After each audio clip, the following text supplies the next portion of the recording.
So really, I'm just going to say something very, very short and give thanks, and then hand over to Attila for the foundation. I think it's been an amazing 3 days, and I was thinking about what are the kind of common threads that have held the sessions together, and I think the kind of 4 or 5 words that have sat with me are the words hope, creativity, resistance, alternatives, and care.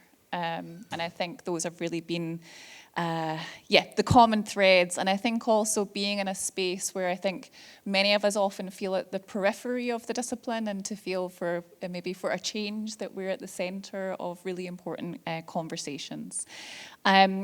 We do have a word of thanks from Michaela, or the CEO of the foundation, who unfortunately wasn't able to stay until the end, but I don't know where the clicker has gone.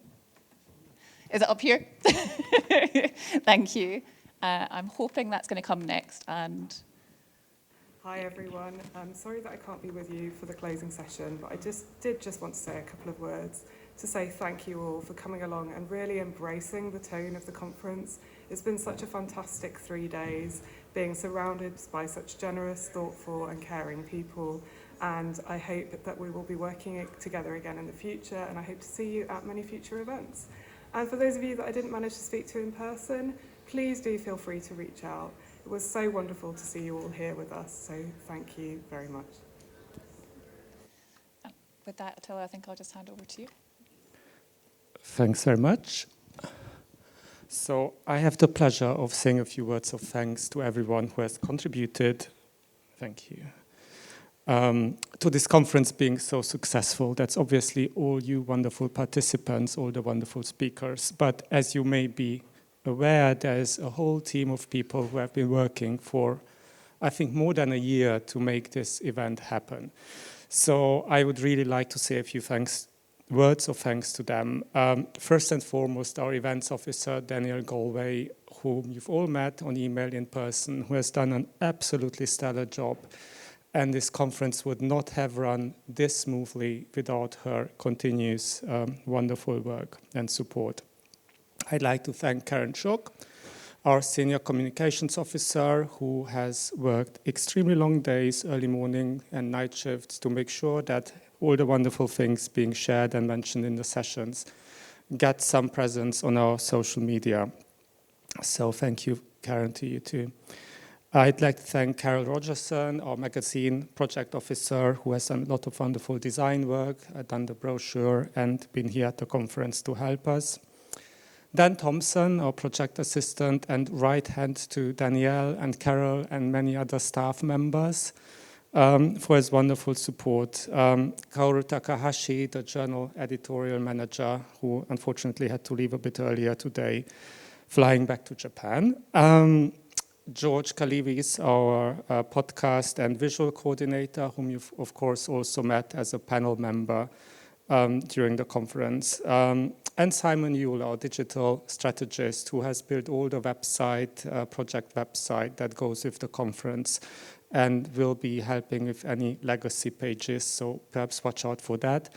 Videos and so forth probably will go up fairly soon, I believe, as well. So thank you to you all.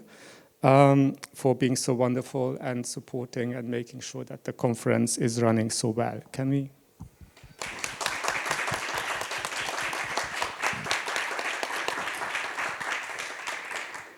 I would also like to thank the organizing committee, that's Michaela Benson, Tanishta Samantha, and Ash Watson, and supported by other organizing team committee members, trustees, editors, and editorial board members.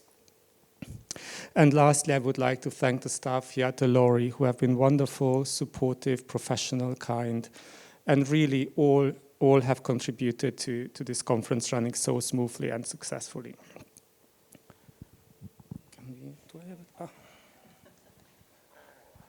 A few words of recap, and I keep this really briefly. If you'd like to stay in touch, please make sure you sign up to our newsletter. There's one per month.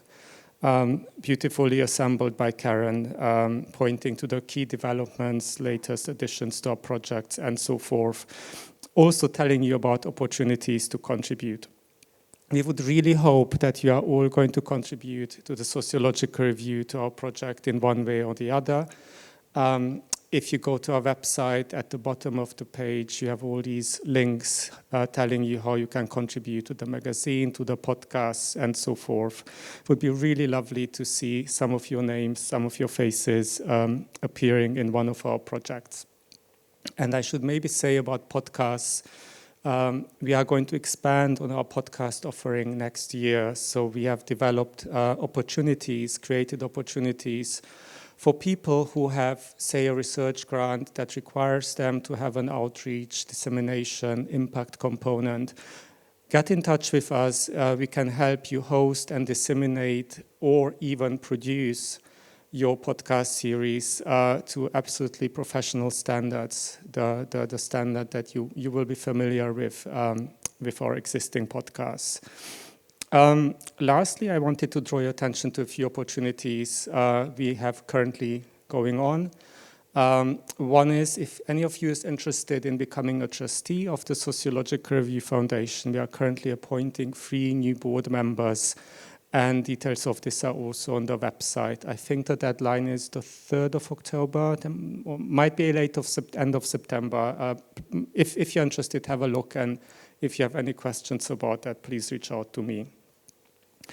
We will also be advertising for editorial board members to join the journal editorial board. I don't think the date has been set. I imagine it's early next year, perhaps.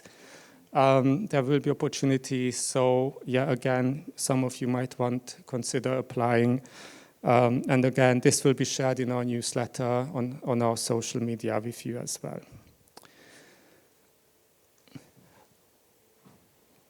Lastly, and I also feel slightly uncomfortable, although you will not believe me after all my merchandise advertisement efforts these days, but I'd just like to encourage you to consider supporting us in any way you feel is appropriate, or just share the word with others, because really this project requires resources to happen. Okay, the magazine, the podcast, everything requires resources. That's obvious, and we've been able to fund all this over the last 10 years, really, and grow with all our projects by spending down the assets that we inherited from the journal, accumulated in the decades before we got registered as a charity. Now, those assets are declining, and we really need to make a start now. And this is why we are gently inviting people to consider supporting us, because one thing is clear: if we wish to maintain the level of activities, continue and expand our wonderful projects, we will need some support. So I'll be entirely honest with you. So please consider that, or if you have a very wealthy aunt or whatever, so maybe point them, give them a T-shirt, and as a little hint. And speaking of T-shirts, I come back to my favorite topic of the merchandise desk. There's still lovely monographs, and for those of you who still hesitate buying one or not, we have a very special final offer. Which is buy one monograph and get one for free. So if on your way out you feel like your luggage can take a couple of more, we also have cardboard boxes if you want to fill an entire... Okay, I stop now. Thank you all very, very much for being here. It's been really wonderful spending these 3 days with you all, and hope to see you all at Undisciplining III. And just one last housekeeping. Hopefully you still have feedback forms. If not, I'm sure Danielle at the back there will be happy to give you one. Please fill them in so we can get your feedback as to how the event went. But I think with that, thank you, good evening. Go be undisciplined.